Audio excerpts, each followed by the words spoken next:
दोस्तों वो कहावत तो आपने सुनी है ना कि जैसे को तैसा ही काटता है। कुछ ऐसा ही काम रशिया और चाइना ने अमेरिका के साथ कर दिया है। अब तक जो काम अमेरिका करता चला आया था, अब वही काम अमेरिका के साथ रशिया और चाइना ने कर दिया है।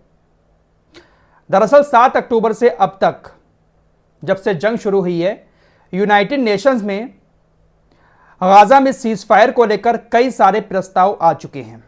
जब भी कोई प्रस्ताव आता है सीज फायर का, उसकी जानकारी हम आपको दे देते हैं, लेकिन हर प्रस्ताव में अमेरिका वीटो कर देता है। यूनाइटेड नेशंस में सीज फायर का जो प्रस्ताव आता है, सभी उस प्रस्ताव का समर्थन करते हैं, लेकिन अमेरिका हमेशा उस प्रस्ताव के खिलाफ वोट डालता है, जिस वजह से अभी तक यूनाइटेड नेशंस में किसी तरह का सीज फायर का कोई भी प्रस्ताव पास नहीं हो पाया है। अमेरिका हर बार अपने हाथ खड़े कर देता है और कहता है नहीं, हम सीज फायर नहीं चाहते हैं। आपको मैं अमेरिका और जो बाइडेन का असली चेहरा लगातार दिखा ही रहा हूं। अमेरिका के अंदर अब चुनाव आने वाले हैं। जो बाइडेन का चेहरा ऐसा हो चुका है अमेरिका के अंदर, खासकर युवाओं के बीच, कि जिस नजर से वो बेंजामिन नेतन्याहू को देख रहे हैं, बेंजामिन नेतन्याहू को गाजा का कातिल मानना है, उसी नजर से वो जो बाइडेन को भी देख रहे हैं। अमेरिका के युवाओं का मानना है कि जितना जिम्मेदार गाजा के कातिलों का नेतन्याहू है, उतना ही जिम्मेदार जो बाइडेन भी है। अब अपनी कुर्सी बचाने के लिए, अपनी इज्जत बचाने के लिए जो बाइडेन की तरफ से कुछ अजीबोगरीब फैसले लिए जा रहे हैं ताकि लोगों की नजर में अच्छा बना जा सके। जैसे वो बंदरगाह बना रहे हैं समुद्र के अंदर गाजा के करीब, और ये दिखा रहे हैं दुनिया को कि हम गाजा के लोगों की मदद के लिए इस बंदरगाह को बना रहे हैं। फिलहाल परसों मैंने आपको खबर दी थी, अमेरिका यूनाइटेड नेशंस में एक प्रस्ताव लेकर आया। अमेरिका ने कहा कि हम भी चाहते हैं कि गाजा में सीज फायर हो। अमेरिका ने यूनाइटेड नेशंस में एक प्रस्ताव रखा और कहा कि इस पर वोटिंग की जाए, यूनाइटेड नेशंस में इस प्रस्ताव को पास किया जाए ताकि गाजा के अंदर सीज फायर हो सके। लेकिन दोस्तों, इस प्रस्ताव को रशिया और चाइना ने वीटो कर दिया। जिस तरह अब तक अमेरिका हर प्रस्ताव में वीटो करता आया था, अमेरिका के इस सीजफायर के प्रस्ताव को रशिया और चाइना ने यह कहते हुए वीटो कर दिया कि अमेरिका के इस प्रस्ताव में बहुत बड़ा दोगलापन है। अमेरिका ने इस प्रस्ताव में साफ साफ यह बात लिखी है कि सीजफायर हो, लेकिन हमास को अपने हथियार डालने पड़ेंगे, साथ ही साथ इजराइल के सारे बंदूकों को छोड़ना पड़ेगा। अगर हमास इस बात के लिए राजी हो जाता है, इस प्रस्ताव को पास करके गाजा के अंदर तुरंत सभी देशों को सीजफायर करवाना चाहिए। लेकिन रशिया और चाइना ने इस प्रस्ताव को वीटो कर दिया, वोट ही नहीं डाला, जिस वजह से यह प्रस्ताव पास नहीं हो पाया। चाइना और रशिया का यह मानना है कि हमास हथियार क्यों डाले, हमास बंदूकों को क्यों छोड़े।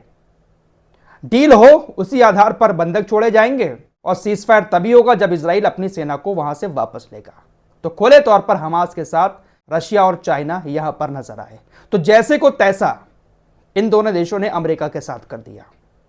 फिलहाल एक और बड़ी खबर यह आ रही है, इजराइल ने कतर से कहा है कि आप हमास के ऊपर दबाव डालें कि हमास हथियार डाल दे और सारे बंदूकों को रिहा करके सीजफायर के लिए राजी हो जाए। आप हमास के ऊपर दबाव डालें। अगर हमास आपकी बात नहीं मानता है तो आप उसको धमकी दें कि दोहा के अंदर, कतर के दोहा के अंदर हमास का जो ऑफिस है, हम उसको हमेशा के लिए बंद कर देंगे।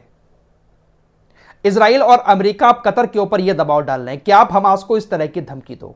तो उल्टी सीधी शर्तें इन देशों की तरफ से रखी जा रही हैं, फालतू की बातें की जा रही हैं, लेकिन किसी से यह नहीं कहा जा रहा है कि इजराइल आप अपनी सेना को गाजा से वापस लो ताकि युद्ध विराम हो सके। आपको खबर दे चुका हूं कि अमेरिका का विदेश मंत्री एंटनी ब्लिंकन मिडिल ईस्ट के अंदर एक बार फिर से आ गया है। इजराइल के अंदर भी यह गया था। बेंजामिन नेतन्याहू से इसने मुलाकात की। इस मुलाकात के बारे में नेतन्याहू ने सामने आकर अपने देश के लोगों से टीवी पर कहा कि मैंने एंटनी ब्लिंकन से कहा कि आप यहां पर आए हैं, इसके लिए आपका बहुत बहुत शुक्रिया। मैं रफा के अंदर जाऊंगा, आपके साथ भी और आपके बिना भी। बेंजामिन नेतन्याहू कहता है कि मैंने एंटनी ब्लिंकन से कहा कि पिछले 5 महीने से ज्यादा का वक्त हो चुका है, हम दोनों साथ में मिलकर हमास के खिलाफ लड़ रहे हैं और यही बेहतर होगा कि रफा में मैं जो जाने की बात कर रहा हूं, इसमें आप हमारे साथ रहें। आप अगर साथ नहीं भी देंगे रफा पर हमला करने में हमारा, इसके बाद भी मैं रफा के अंदर जाऊंगा, क्योंकि रफा के अंदर जो बटालियन है हमास की, उसको मारे बिना हमास को हराना पॉसिबल नहीं है। रफा के अंदर मैं जरूर जाऊंगा और हमास की सारी बटालियन को खत्म करके हमास को हराऊंगा, आपके साथ भी और आपके बिना भी। उसने एंटनी ब्लिंकन से साफ कह दिया है कि आप साथ दो या ना दो, लेकिन मैं हमला करूंगा। इसका दिमाग पूरी तरह से सनक चुका है।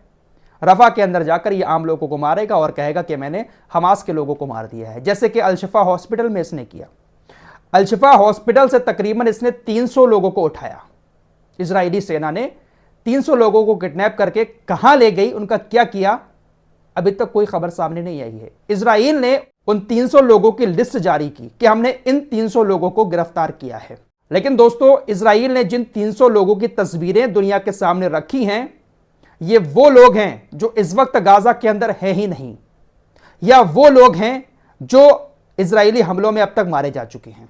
इजराइल ने जिन 300 लोगों को गिरफ्तार किया, उनका असली चेहरा नहीं दिखाया, बल्कि उन लोगों की तस्वीरें दिखाई जो गाजा में है ही नहीं या जिनकी मौत हो चुकी है। यानी यहां से इजराइल का इरादा साफ है कि जिन लोगों को इजराइल ने गिरफ्तार किया है, उनके साथ इजराइल कुछ भी गलत काम कर सकता है। हमास ने भी इस बारे में कहा है कि इजराइल ने ये सारी तस्वीरें झूठी दिखाई हैं और इन लोगों के साथ हमास बहुत गलत करने वाला है, जिनको अल-शिफा हॉस्पिटल से उठाकर ले गया है। अब ऐसे लोगों का क्या ही भरोसा कर सकते हैं। दोस्तों, आपकी स्क्रीन पर ये जो नजर आ रहे हैं, ये हैं स्पेन के प्रधानमंत्री पेड्रो सांचेज। वाकई में यार, इस बंदे ने दिल जीत लिया। स्पेन लगातार UNRWA को फंडिंग दे रहा है, फिलिस्तीन का सपोर्ट कर रहा है। यह बंदा अरबी हुक्मरानों से ज्यादा इस बात की कोशिश में लगा हुआ है कि फिलिस्तीन को अलग कर दिया जाए इजराइल से, फिलिस्तीन को अलग राज्य का दर्जा दे दिया जाए। लगातार यह बंदा इस कोशिश में लगा हुआ है। अब इसने एक छोटी सी कोशिश की है, इसको छोटी नहीं कहूंगा बल्कि काफी बड़ी कोशिश इसको कह सकते हैं। जब कोई इस तरह के काम करता है तो उसकी सराहना करनी चाहिए। स्पेन के इन प्रधानमंत्री ने आयरलैंड, माल्टा और स्लोवेनिया, इन तीनों देशों के नेताओं से मुलाकात की और इन चारों देशों के नेताओं ने मिलकर इस बात पर डिस्कस की कि फिलिस्तीन को अलग राज्य का दर्जा दिलाने के लिए पहला कदम हमें अब बढ़ाना पड़ेगा। दुनिया खामोशी के साथ बैठी है, लेकिन हम फिलिस्तीन को अलग राज्य का दर्जा दिलाने के लिए पहला कदम अब आगे बढ़ाना शुरू करेंगे। आपको बता दें, आयरलैंड के प्रधानमंत्री ने इस्तीफा दे दिया है। जो बाइडेन के सामने फिलिस्तीन का सपोर्ट करते हुए आयरलैंड के प्रधानमंत्री ने इस्तीफा दे दिया है। यह बहुत बड़ी खबर आपको बता रहा हूं। तो ये जो दूसरे देश हैं यूरोप के, ये तो फिलिस्तीन के सपोर्ट में हैं, लेकिन जो अरबी हैं उनकी तरफ से एक भी कदम आगे नहीं बढ़ाया जा रहा है। कोई भी ऐसी कोशिश नहीं की जा रही है कि फिलिस्तीन को अलग राज्य का दर्जा दिया जाए। अरे सारे लोग इकट्ठे होकर आए तो एक बार। कोई हमला करने को नहीं कह रहा है दुनिया का शख्स कि इजराइल पर हमला करो, लेकिन कम से कम आगे बढ़कर आए, कोई लीगल एक्शन तो लें। लेकिन सबकी गैरत मरी हुई है और रमजानों में बड़े बड़े बकरे एक एक प्लेट में रखकर ये अरबी ठूस रहे हैं।